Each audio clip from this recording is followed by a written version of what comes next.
Pak Dedi. Selamat pagi Bu Heli. Ya, kayaknya sibuk ya. Dengan dari kemarin saya WA. Ya. Menyempatkan dan meluangkan waktu. Iya, saya terima kasih banyak loh ya diberi kesempatan untuk sharing dan mewawancara ini Pak. Ya, ada beberapa pertanyaan. Saya bantu. Iya. Oke.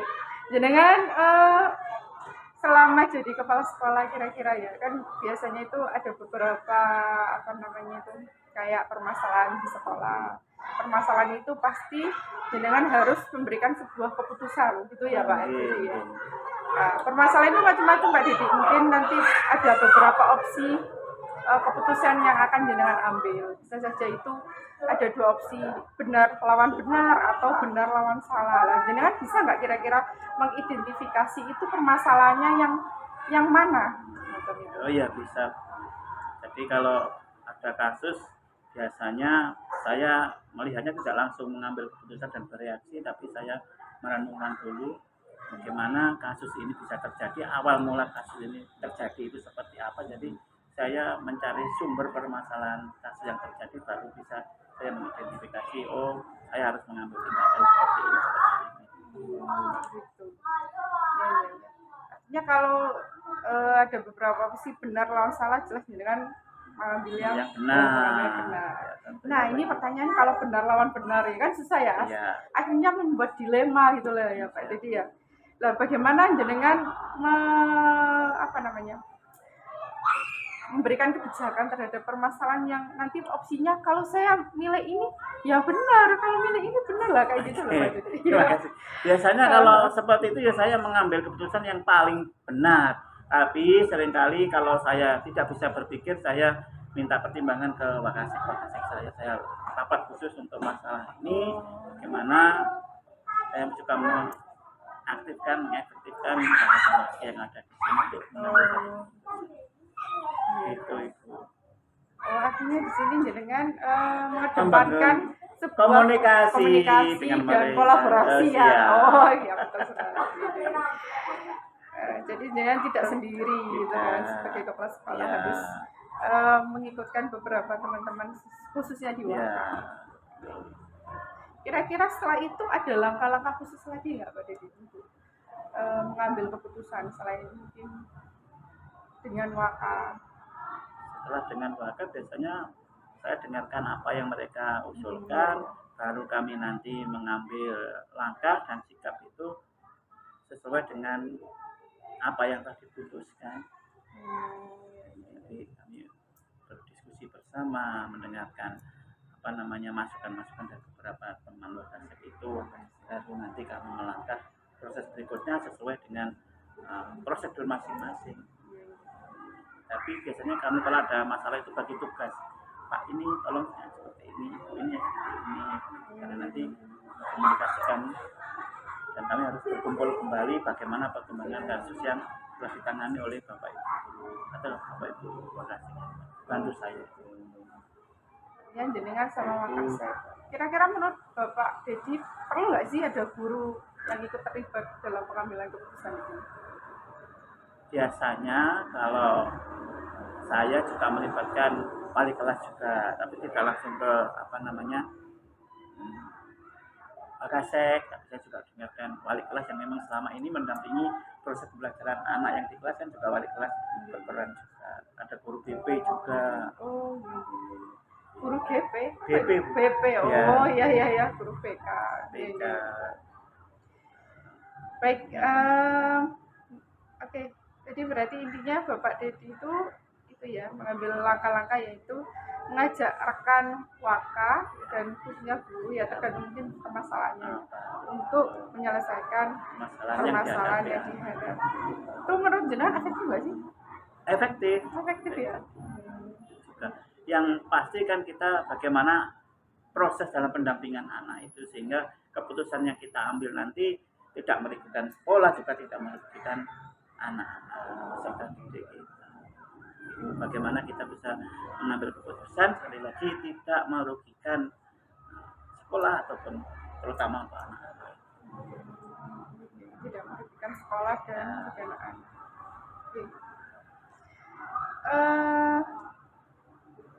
untuk pengambilan keputusan itu ada nggak sih tantangannya? Mungkin ketika jenengan sama teman-teman berkolaborasi, berdiskusi, yaitu pastinya kan ada yang pro dan Ya. kontra. Ya, ada bagaimana itu?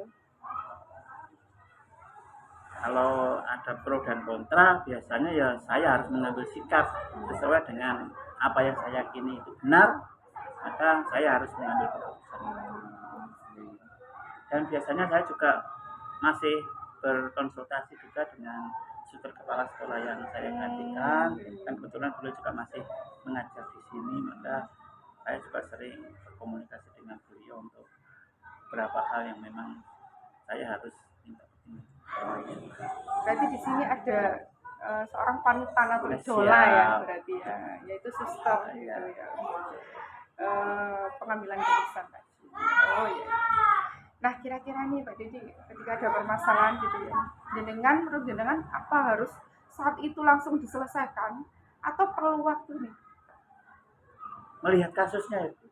Kalau saat itu Oh, saya gitu. harus selesaikan, maka saya harus selesaikan saat itu. Tapi kalau tidak harus saat itu diselesaikan, maka saya juga harus mempertimbangkan keputusan yang saya ambil.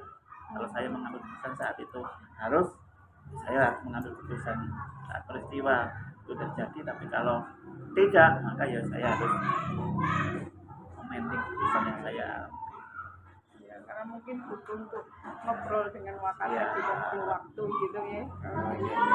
Tinggal kasusnya nanti. Iya. Tinggal kasusnya. Baik Pak Dedi, dari semua hal yang sudah saya sampaikan atau jenengan sampaikan tadi, kira-kira pelajaran apa sih yang dipetik? Setiap ada peristiwa, ada kasus itu kan terjadi tidak begitu saja, tapi ada suatu pembelajaran yang harus kita ambil hikmahnya.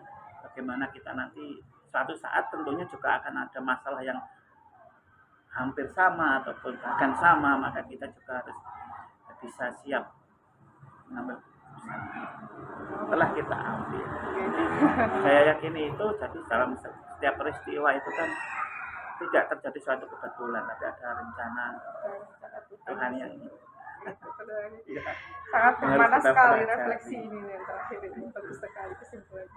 Baik, terima kasih Terima Pak kasih, Dedi. Bule. Iya, atas waktunya dan mohon maaf sudah mengganggu waktunya. Terima Mudah-mudahan kasih. apa yang disampaikan ini bisa bermanfaat untuk jenengan dan kita semua. Oke, terima kasih. Terima Selamat kasih. pagi. Selamat pagi.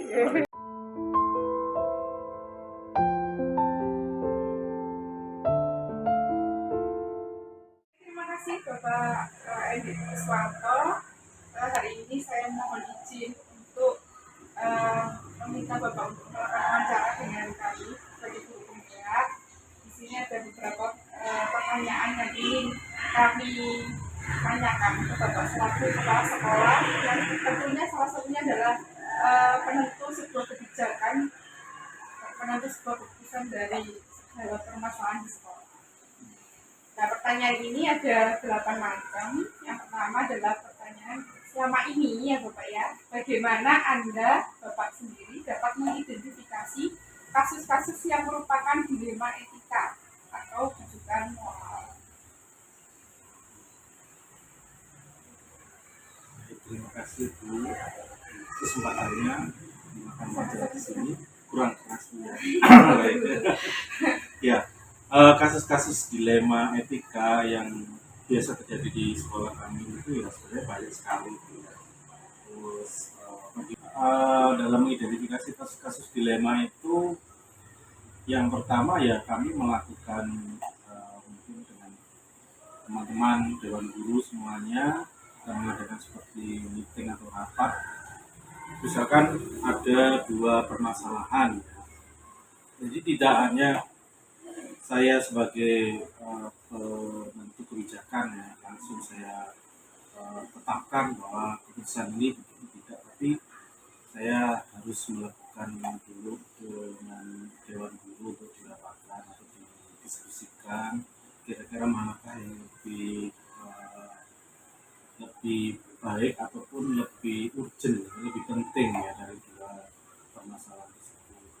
Jadi cara mengidentifikasi seperti itu, kita berbincang-bincang atau dengan diskusi dengan dewan guru itu di sini. Jadi dengan begitu kita akan bisa menentukan dan saya akan Baik-baik. Berarti artinya Bapak ini melakukan sistem kayak kolaborasi dengan teman-teman atau dengan guru-guru yang lain dalam menentukan sebuah kebijakan. Begitu ya Pak? ya jadi saya bukan seperti itu kolaborasi dan tipe-tipenya saya bukan tipe yang diktator jadi yang harus ini harus dirasakan beda. Jadi bagaimana teman-teman yang lain guru-guru yang teman-teman guru ya bisa tidak menjalankan keputusan ini seperti itu. Jadi tidak harus saya memutuskan ini harus dilaksanakan ini harus tidak dilaksanakan. Jadi bagaimana kesiapan juga dari Bapak. Nah ini misalkan ada beberapa permasalahan gitu. Biasanya kan mesti kepala sekolah itu dihadapkan pada dua keputusan yang menurut jenengan mungkin dua-duanya benar, tapi memiliki positif dan negatifnya masing-masing. Nah, pernah nggak semacam itu Bapak? Pernah ya. Itu bagaimana cara mengambil keputusan semacam itu, dilema yang semacam itu? Ya harus saya pertimbangkan terus ya, misalkan dari dua kegiatan dua keputusan ini sama-sama baiknya misalkan ya, nah, dari keduanya ini kita analisis mana yang banyak manfaatnya, mana yang sedikit mudorotnya, seperti itu. Nah, setelah itu kita analisis lebih banyak yang bagusnya yaitu yang kita pilih. Ya seperti sama-sama positif ya sama-sama positifnya mungkin. Tapi dari dua ini mana yang pengorbanannya itu butuh banyak pengorbanan, yang kita pilih yang sedikit pengorbanan. Bapak diawali dari menganalisis hasil keputusan yang mana dipertimbangkan antara yang banyak manfaatnya.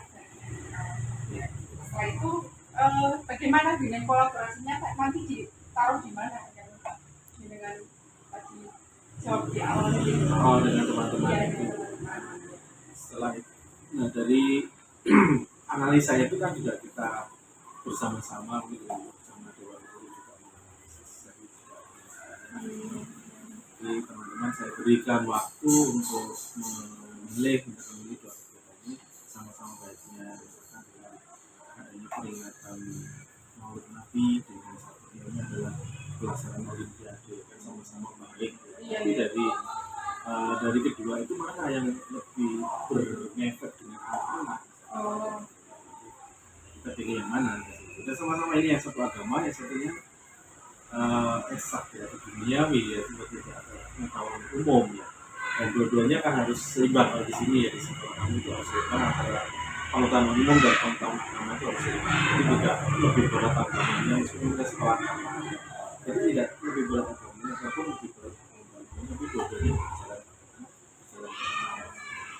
Berarti penganalisisan yang bagaimana kita memilih salah satu dilema itu dikembalikan lagi apakah hasilnya itu akan berpihak ke murid macam itu misalkan pada murid terus jenengan nah yang sudah terjadi saya sudah sudah pernah merasakan bagaimana memilih dua hal yang benar terus dengan caranya jenengan lah itu menurut jenengan efektif nggak sih cara jenengan tadi?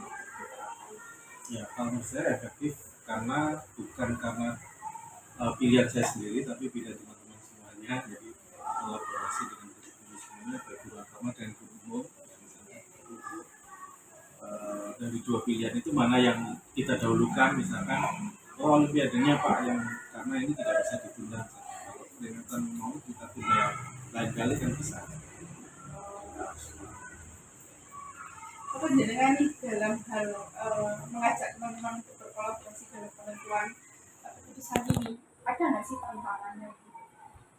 Oh yang jelas tantangan itu mesti ada karena kita manusia punya pendapat masing-masing seperti itu ya. Jadi ada guru yang tidak setuju, ada guru yang setuju, ada yang pro, ada yang kontra, itu sudah biasa ya dalam suatu lembaga atau perusahaan ya. Nah di sekolah kami ya ada saja terjadi tapi tidak seperti itu banyak.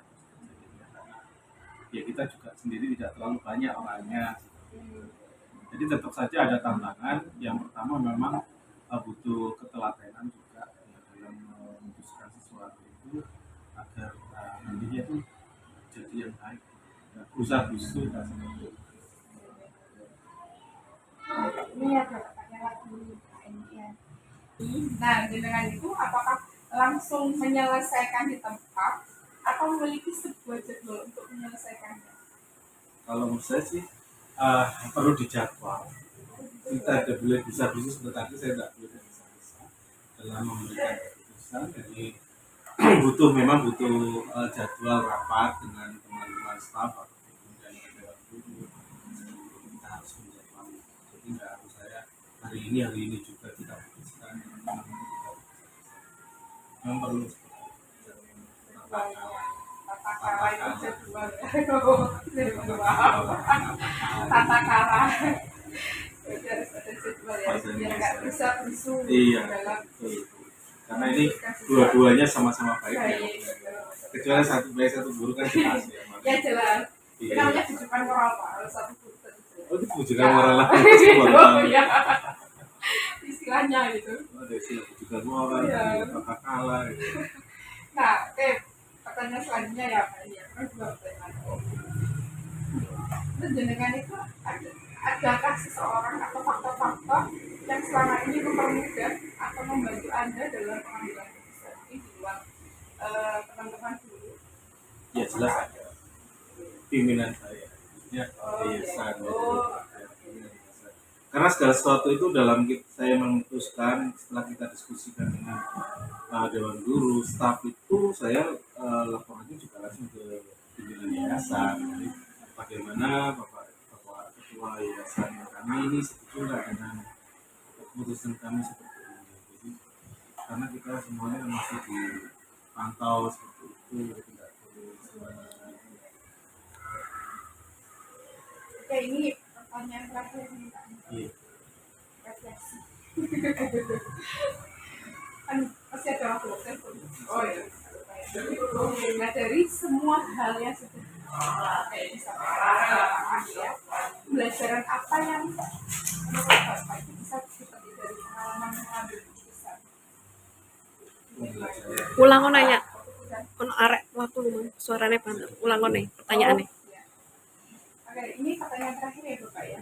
Nah, menurut Bapak ya, dari semua hal yang telah disampaikan ini tadi, ceritanya Bapak, permasalahan dilema yang Bapak tadi, dan bagaimana mengatasi dan memilih ya antara dua hal itu, kira-kira Bapak ini pembelajaran apa yang dapat Bapak petik dari paman Bapak ini mengambil? Yang pertama adalah pembelajaran tentang bagaimana menjadi seorang yang bijaksana. Kemudian bagaimana kita menghargai orang, bagaimana kita menghargai waktu, dan tidak boleh tergesa-gesa karena kita dilarang untuk tergesa-gesa ya secara di Al-Quran sudah dijelaskan. Kita dilarang untuk tergesa-gesa. Kita harus santai dan juga serius dan santai itu penting. Dan dalam mengambil sebuah kebijakan itu kita boleh aku ini penguasa besok dari aku seperti itu. Bagaimanapun kita itu satu keluarga ya, digunakan kepastian sebagai kepala keluarga seperti itu. Pendapat-pendapat atau ide dari bawahan atau dari keluarga anggota keluarga itu kebersamaan. Iya. Baik, terima kasih Bapak atas kesempatannya hari ini. Terima kasih Bapak, itu tadi wawancara dari kami, dan terima kasih juga atas waktunya. Mudah-mudahan apa yang disampaikan oleh Bapak bermanfaat bagi kita bagi guru penggerak khususnya dan bagi sekolah akademia. Terima kasih. Terima kasih kembali.